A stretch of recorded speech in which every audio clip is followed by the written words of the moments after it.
চাওক এইটো মানে গুৱাহাটী মহানগৰীৰ প্ৰথম আৰু প্ৰধান সমস্যা বুলি যদি কোৱা হয় তেতিয়া এই কৃত্ৰিম বানৰ কথা প্ৰথমতে আহিব কাৰণ গুৱাহাটী মহানগৰীত এজাক বৰষুণ দিলেই বহুকেইটা অঞ্চল প্লাবিত হয় কৃত্ৰিম বানত বুৰ যায় আৰু এই বিশেষ অঞ্চলটো আমি যিটো অঞ্চলৰ দৃশ্য দেখুৱাইছোঁ দীপক আছে দীপকে দেখুৱাব এই অঞ্চলটো অপৰিৱৰ্তিত ৰূপত এতিয়াও আছে অপৰিৱৰ্তিত ৰূপত আছে এতিয়াও কৃত্ৰিম বান আৰু পানী সিঁচাৰ যদিও ব্যৱস্থা কৰিছে কিন্তু এতিয়াও ফলপ্ৰসূ হোৱা নাই এককাল পৰ্যন্ত পানী মূল যিটো ৰাজপথ সেই ৰাজপথত মূল ৰাজপথটোত এককাল পৰ্যন্ত পানী আছে ইফালে GMCৰ যি দুখনকৈ পানী সিঁচা মেচিন থকা বাহন সেই বাহনেৰে পানী সিঁচি থকা হৈছে কিন্তু এতিয়াও ফলপ্ৰসূ হোৱা নাই কাৰণ এককাল পৰ্যন্ত পানী ইয়াত আছে আৰু নাও লৈ এতিয়াও যিসকল ইয়াৰে ভিতৰৰ বাসিন্দা সেই বাসিন্দাসকলে নাও লৈ অহা যোৱা কৰিবলগীয়া হৈছে দুই এখন বাহন তেওঁলোকে আনিবলৈ চেষ্টা কৰিছে এখন স্কুটি আমি দেখুৱাইছোঁ এইখিনি মুহূৰ্তত যে এখন স্কুটি ফুটপাথেৰে উঠাইছে আৰু উঠাই ঠেলি ঠেলি লৈ আহিছে হয়তো বিকল হৈ গৈছে পানী সোমাই আৰু এই ধৰণে এক প্ৰকাৰ যন্ত্ৰণাত জীৱন কটাবলগীয়া হৈছে দুৰ্বিষহ জীৱন কটাবলগীয়া হৈছে এইটো অঞ্চলৰ বিশেষকৈ ইয়াৰ দুটাকৈ উপপথ আছে আৰু এই উপপথ দুটাৰ যিসকল বাসিন্দা সেই বাসিন্দাসকলে এই ধৰণে এতিয়া দুৰ্বিষহ জীৱন কটাবলগীয়া হৈছে যন্ত্ৰণাময় জীৱন কটাবলগীয়া হৈছে কাৰণ কৃত্ৰিম বানৰ সমস্যা নতুন কথা নহয় বছৰ বছৰ ধৰি প্ৰায় বিগত আমি 20-30 বছৰে দেখি আহিছোঁ যে এই ধৰণে কৃত্ৰিম বান গুৱাহাটী মহানগৰীত হৈয়ে থাকে বিশেষকৈ এইকেইটা অঞ্চলত প্ৰথম হৈছে অনিল নগৰ নবীন নগৰ দ্বিতীয় হৈছে এইটো অঞ্চল ৰুক্মিণী গাঁও তৃতীয়টো হৈছে হাতীগাঁৱৰ অঞ্চল চতুৰ্থটো হৈছে বেলতলাৰ অঞ্চল এই চাৰিটা অঞ্চলত কৃত্ৰিম বানত জ্বলা কলা খুৱাই প্ৰতিগৰাকী নাগৰিকক আৰু পৰহি দিনটোত অহা এজাক বৰষুণ নিশালৈকে অহা বৰষুণ আৰু সেই বৰষুণৰ পাছত 24 ঘণ্টা উকলি গ'ল এতিয়াও ইয়াৰে যি বান পৰিস্থিতি সেই বান পৰিস্থিতি পৰিৱৰ্তন হোৱা নাই অপৰিৱৰ্তিত ৰূপতেই বান পৰিস্থিতি আছে পানী সিঁচাৰ ব্যৱস্থা কৰিছে আনফালে এখন নাৱৰ ব্যৱস্থা কৰা হৈছে ইয়াত আৰু সেই নাওখনেৰে যিসকল লোক ভিতৰত বাস কৰে সেইসকল লোকক অনা নিয়াৰ ব্যৱস্থা কৰা হৈছে অৰ্থাৎ জৰুৰীকালীনভাৱে অনা নিয়াৰ ব্যৱস্থা কৰা হৈছে কাষত ব্যৱসায়িক প্ৰতিষ্ঠান বহুকেইখন আছে আৰু এই ব্যৱসায়িক প্ৰতিষ্ঠানসমূহ এতিয়াও খুলিব পৰা নাই সম্পূৰ্ণৰূপে বন্ধ হৈ পৰিছে তাৰ সমান্তৰালভাৱে ভিতৰত যিসকল লোক আছে সেই লোকসকলে সম্পূৰ্ণৰূপে দুৰ্বিষহ জীৱন কটাবলগীয়া হৈছে আপুনি ঠেলি ঠেলি আনিলে নেকি ঠেলি আনিছোঁ বেয়া হৈছে নেকি বেয়া হৈ গ'ল ষ্টাৰ্ট নোহোৱা তলত ষ্টাৰ্ট নোহোৱা হ'ল পানী সোমাই গ'ল গোটেই পানী সোমাই গ'ল বোকা সোমাল চৰকাৰৰ ফালৰ পৰা মন্ত্ৰী আহিছিল নে নাই নেতা মন্ত্ৰী বিধায়কৰ খবৰ ল'ব আহিছিল নে নাই অহা কোনো খবৰ ল'ব অহা নাই ইলেকশ্যনৰ আগতে আহিছিল নে নাই ভোট খুজি আহিছিল নে নাই হা ভোট খুজি আহিছিল নে নাই আহিছিল ভোট বিচাৰি আহিছিল কিন্তু এতিয়া খবৰ ল'ব অহা নাই নাই অহা নিশ্চয় আৰু ভোটৰ সময়ত নেতা পালি নেতাসকল আহে ভোট ভিক্ষা কৰে কিন্তু এই যি তেওঁলোকৰ সমস্যাৰ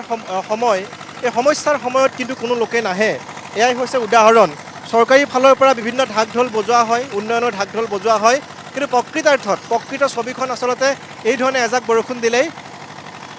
প্ৰতিফলিত হয় গতিকে আজিৰ দিনটোত দেখিবলৈ পোৱা গৈছে অপৰিৱৰ্তিত ৰূপত যিহেতু এই ৰুক্মিণী গাঁৱৰ কৃত্ৰিম বান আছে এগৰাকীৰ পাছত সিগৰাকী লোকে যিসকলে আহিছে পানী ফালি ওলাই আহিবলগীয়া হৈছে আন এগৰাকী লোকক দেখুৱাইছোঁ যে পানী ফালি সম্পূৰ্ণ পানীৰ ওপৰেৰে অহা যোৱা কৰিবলগীয়া হৈছে এককাল এবুকু পৰ্যন্ত পানী কোনো লোকৰ মানুহৰ ঘৰত পানী সোমাইছে আৰু যিকেইটা পৰিয়াল এইটো অঞ্চলত বাস কৰে প্ৰত্যেক ঘৰতেই এয়া পানী সোমাইছে একেবাৰে কদৰ্যময় পানী আনফালে ইয়াৰ পিছফালে যিহেতু বাহিনী নৈখন আছে ইয়াৰ মূল কাৰণটো হ'ল আচলতে যে ইয়াৰ পানীসমূহ ওলাই যাব নোৱাৰে কিন্তু ওলাই যোৱাৰ ব্যৱস্থা যি ধৰণে কৰিব পাৰিব লাগিছিল সেই ধৰণে কৰিব পৰা নাই বিভাগীয় কৰ্তৃপক্ষই গুৱাহাটী উন্নয়ন দপ্তৰ আছে গুৱাহাটী পৌৰ নিগমৰ আছে এই দুয়োটা বিভাগে আচলতে যি ধৰণে কাম কৰিব পাৰিব লাগিছিল সেই ধৰণৰ কাম কৰিব নোৱাৰিলে আৰু যাৰ কাৰণে আজি এই ধৰণৰ পৰিৱেশৰ সৃষ্টি হৈছে বহুত বানপানী মই কি ক'ম আৰু এই ধৰণে দেখিবলৈ পোৱা গৈছে যে বিভিন্ন প্ৰান্তৰ পৰা অহা যিসকল লোক সেই লোকসকলে আজি কৃত্ৰিম বানত বকাই থাকিবলগীয়া হৈছে তাৰ সমান্তৰালভাৱে আমি যিটো দৃশ্যাংশ দেখুৱাইছোঁ একেবাৰে কদৰ্যময় পানী আৰু এই কদৰ্যময় পানী গছকি প্ৰতিগৰাকী লোকে আজি ওলাই আহিবলগীয়া হৈছে আমি ইয়াৰ যিসকল লোক আছে তেওঁলোকৰ সৈতে কথা পাতিবলৈ চেষ্টা কৰিম বহুত পানী নেকি ভিতৰত বহুত পানী হৈছে যাব নোৱাৰে নাই যাব নোৱাৰোঁ বহুত হৈছে পানী নিশ্চয় যাব নোৱাৰা পানী আপোনালোকে যাব পৰা নাই নেকি ভিতৰত নাই ভিতৰে যাব পৰা নাই যাব লগা আছিল তাৰমানে এতিয়া যাব ভয় লাগি আছে তাৰমানে পানী দেখা পাই ভয় লাগিছে এই নিৰ্বাচনৰ সময়ত ভোট খুজিবলৈ আহে আহে তেতিয়াতো আহিবই তেতিয়া লাগিবই নহয় লাগিব মানুহ তেতিয়াতো অহাটো চিয়ৰ এতিয়া আহে নে নাই এতিয়াতো অলপ অহা নাই এনেকুৱা নিশ্চয় এই ধৰণে আচলতে যিসকল ইয়াৰে বাসিন্দা সেই বাসিন্দাসকলে ভিতৰলৈ যাব পৰা নাই কাৰণ যথেষ্ট পানী এইখিনি মুহূৰ্ততো আছে আৰু কেৱল ইয়াতে নহয় আমি কৈছোঁৱেই যে হাতীগাঁৱত পানী হৈছে অনিল নগৰ নবীন নগৰ পানী হৈছে প্ৰতিটো অঞ্চল অৰ্থাৎ এই 4-5টা অঞ্চল এক প্ৰকাৰ এজাক বৰষুণ দিলে ডুবি থাকে বিশেষকৈ এইটো অঞ্চল আমি যিটো অঞ্চলৰ দৃশ্য দেখুৱাইছোঁ ৰুক্মিণী গাঁও আৰু এই ৰুক্মিণী গাঁৱত দেখিবলৈ পোৱা গৈছে এই ধৰণে কৃত্ৰিম বানত কক বকাইছে বিভিন্নজনে আৰু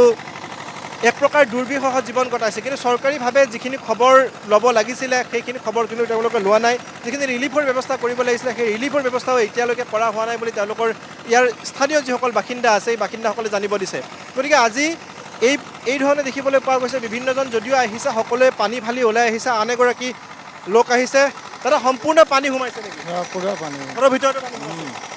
এতিয়া চৰকাৰী খবৰ লৈছেনে বিভাগৰ কোনো লোকে ভিতৰত খবৰ লোৱা নাই আমি থকা জেগাত খবৰ ৰিলিফৰ ব্যৱস্থা কৰিছে নেকি ৰিলিফৰ দিছিলে কালি দিছিলে অলপ কিবা কিনি ল'লোঁ আৰু তাৰ পৰা নাই কিন্তু নেতাসকলে খবৰ ল'ব আহিছে নাই কাৰণ নিৰ্বাচনৰ সময়তো ভোট খুজিব আহে সেনেকুৱা কোনো অহা নাই নিশ্চয় আচলতে যিসকল নিৰ্বাচন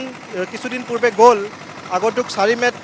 যিহেতু ফলাফলৰ ঘোষণা হ'ব কিন্তু নিৰ্বাচনৰ সময়ত নেতাসকলে আহে নেতাসকলে আহি ইয়াৰ পৰা ভোট ভিক্ষা কৰে ভোট গ্ৰহণ কৰে কিন্তু এই যে সমস্যা যে কৃত্ৰিম বানৰ সমস্যা এই সমস্যাৰ সময়ত কোনো ধৰণে আচলতে তেওঁলোকে খবৰ নলয় আৰু তেওঁলোকে যিসকল লোক ভিতৰৰ পৰা ওলাই আহিছে প্ৰতিগৰাকী লোকে সেই কথাটোকে কৈছে গতিকে আজি এয়াই হৈছে গুৱাহাটী মহানগৰীৰ প্ৰকৃত ছবি যে গুৱাহাটী মহানগৰ যিখন গুৱাহাটী মহানগৰ স্মাৰ্ট চিটি বুলি কোৱা হয় আৰু সেই স্মাৰ্ট চিটিৰ পৰিৱেশ হৈছে এয়া গতিকে আজি এই ধৰণে অপৰিৱৰ্তিত ৰূপত আজি দেখিবলৈ পোৱা গৈছে গুৱাহাটী মহানগৰীৰ কেইবাটাও হয় আৰু ইয়াৰ ৰুক্মিণী গাঁৱৰ কিছু পৰিৱেশ দেখুৱালে ৰূপম দলৈ গুৱাহাটী মহানগৰীৰ আচলতে কৃত্ৰিম বানৰ এই যি সমস্যা সেই সমস্যা নতুন নহয় বিগত সময়ছোৱাতো মহানগৰবাসীয়ে বানতে ককবকাই থাকিবলগীয়া হৈছে বিভিন্ন সময়ত মহানগৰীক বানমুক্ত কৰিবলৈ চৰকাৰখনে বহুতো আঁচনি গ্ৰহণ কৰিছে বিজ্ঞানসন্মতভাৱে মহানগৰীৰ পানীখিনি উলিয়াই দিম বুলি বিভিন্ন সময়ত তেওঁলোকে কৈ থকা হৈছে কিন্তু দেখিবলৈ পোৱা গৈছে বিভিন্নজনে বিশেষজ্ঞ অভিযন্তাই বিভিন্ন ধৰণৰ মন্তব্য প্ৰকাশ কৰিছে কিন্তু তাৰ পাছতো আচলতে বানমুক্ত কৰিব পৰা নাই গুৱাহাটী মহানগৰখনক কিমান দিনলৈকে জমৰ যাতনা ভুগিব ৰুক্মিণী গাঁওবাসীয়ে সেয়া বৰ্তমান সময়ত ডাঙৰ প্ৰশ্ন বিভাগৰ কৰ্তৃপক্ষই কাণ সাৰ দিবনে নিদিয়ে সেয়া বৰ্তমান সময়ত ডাঙৰ প্ৰশ্ন